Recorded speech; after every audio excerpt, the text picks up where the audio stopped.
Last time on Pokemon Shining Pearl, we caught a few new Pokemon, including Salad, Fork, and Knife, as well as my new Bidoof Hero.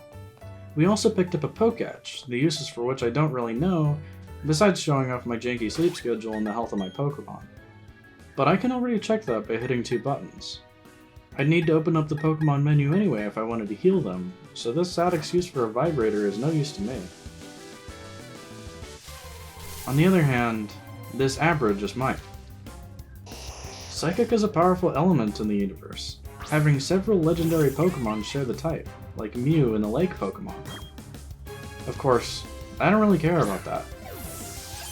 I just want an excuse to lob my balls at something else for a change. Abra's only move is Teleport, which forces it to escape combat and also makes it the second Pokemon on my hit list. But unlike Starly, I made it my mission to catch and train in Abra, which honestly came way sooner than expected. And just like that, Harry Potter had joined the team.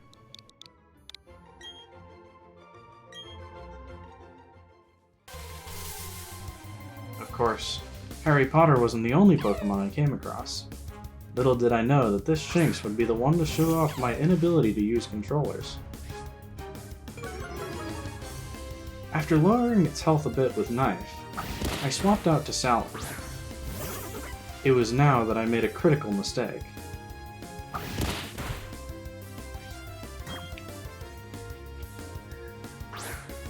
If you didn't catch that, I mistook the X button for the A button, and accidentally tossed out a Pokeball instead of attacking it. And even more disappointingly, it was caught. I couldn't change what happened, so instead I decided to name it what it was.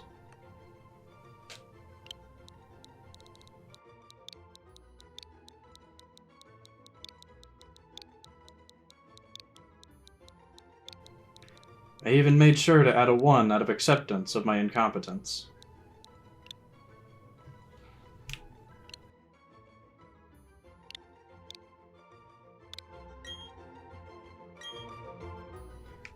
I decided to head back to the Poke Center in town, where I opened my boxes and retired Fork and Mistake 1 for the foreseeable future.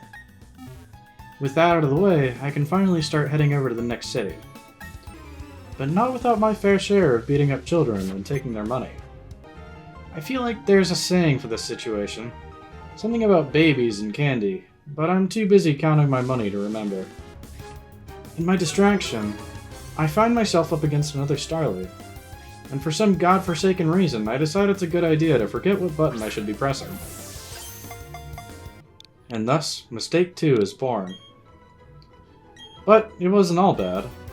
It was on this route that I found Hero's Calling, and that was to be a rollout god. Rollout doesn't stop unless it misses, and gets progressively stronger as it hits. It may not be the best move, but it's one of the most fun.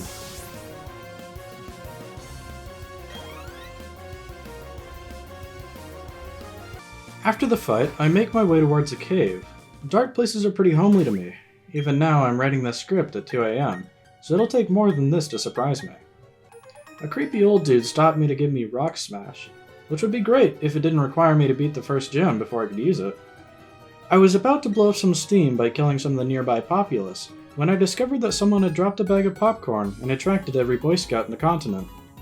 And although it makes for a minor inconvenience, they make for good top-ups to my heavy wallet.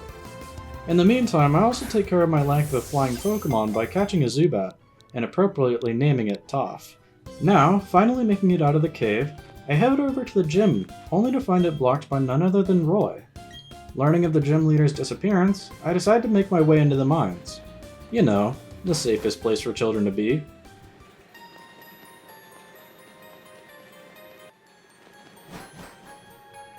At the end of the mine, I finally found him, and asked politely for him to give me a badge. But I found out very quickly that holding him hostage wouldn't work, and he ran off. I figured the only way to get my badge was to beat him fair and square, so I walked to his place and finally challenged the gym. Simple enough. Optional trainer fights, which I steamrolled right through.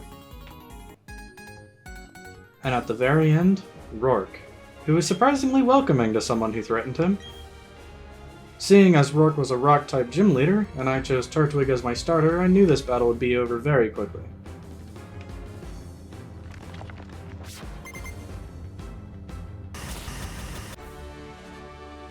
Now, with the massacre over, Rourke finally handed over the gym badge, and I could finally use Rock Smash for myself.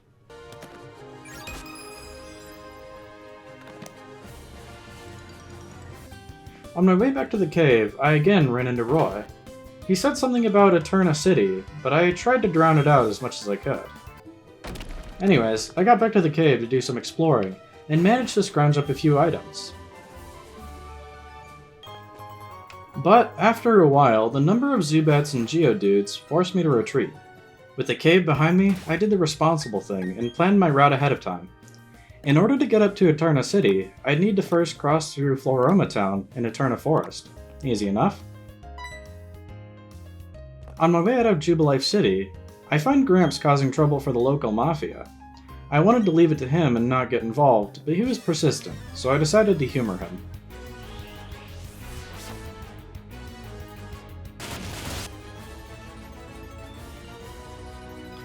After the fight, another girl walked up to me, begging for my hand in marriage. It seems that the only thing kids think about these days are the size of a man's Pokedex, so I sent her on her way. Now that that was done, I could end the day by receiving my early purchase bonuses, and leave Floroma Town to the next episode's me. And that's it for episode 2 of Pokemon Shining Pearl. If you enjoyed the video, then be sure to like, and be on the lookout for episode 3. Anyways, I'll see you next time.